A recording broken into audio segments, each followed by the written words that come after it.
Kalingap Edo nagsalita na patungkol sa kanyang beneficiaries at kung ano ang papel niya kay VNC.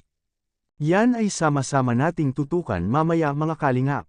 At kung nagustuhan niyo po ang ganitong klaseng reaction video, paki-like at subscribe naman po para lagi kayong updated sa susunod kong mga uploads.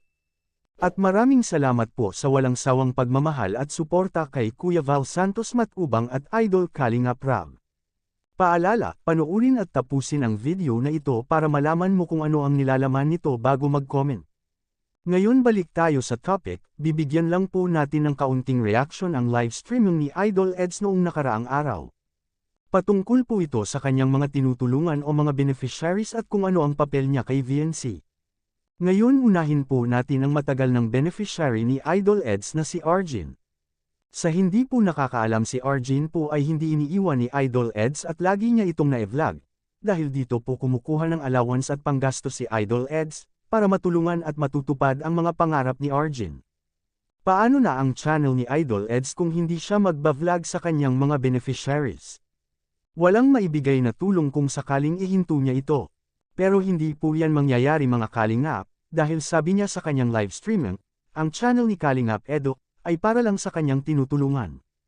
Ngayon punta tayo kay VNC, alam naman po nating lahat na si Idol Eds at VNC ang magka-love team ng EDSI serye at ito'y plano ni Idol Rab. Para makapagbigay saya sa ating mga kababayan lalo na ang mga OFW na nasa ibang bansa, walang ibang libangan kundi ang Kalingap serye. Ngayon ginawa ito ni Idol Rab ang ganitong klaseng pagba-vlog na sinasabayan ng Kalingap serye, para po ay mas maraming matutulungan. Sa topic natin ngayon, kung ano ang papel ni Idol Eds para kay VNC. Nakikita naman po nating lahat na hindi po basta-basta ang papel ni Idol Eds para kay VNC at matulungan din niya si Idol Rab, at makamit rin ang mga pangarap ni VNC na magkakaroon ng sariling bahay.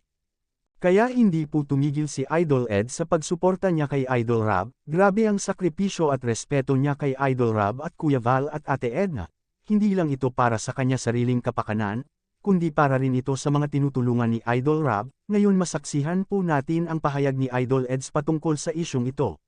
Issue ng channel natin dapat doon tayo mag-focus. Sa akin pagtulong sa mga tinutulungan ko gaya ni Arjin. Kaya sa kanila ako nakafocus pag naandito, okay? Yung okay dito ang hinahanap nyo yung mga tinutulungan ko guys. Kasi mas maano natin, mas masasabi. Kasi kung napanood nyo po sa live ni Kalingap Rab kahapon, bawal pong i-ano daw baga. Bawal munang pag-usapan yung mga kagaya nila Biancy, nila Carla. Kasi ano po yun, nakakasira sa views, nakakasira sa kala Carla.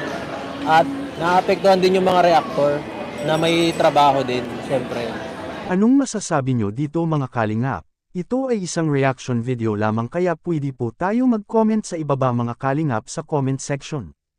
At lagi ko rin itong babalik-balikan na lagi po nating suportahan si Idol Kalingap Rab sa kanyang mga vlog, dahil dito kinukuha ang mga gastusin, tulad ng pabahay, mga allowances sa mga beneficiaries at mga sahod sa ating mga K-boys. Hanggang dito lang po muna ang Kalingap Reacts TV official update ngayong araw mga kalingap. Huwag kalimutang mag-like at subscribe at i-on ang notification bell for more updates. Maraming salamat po, mabuhay tayong lahat. God bless us all.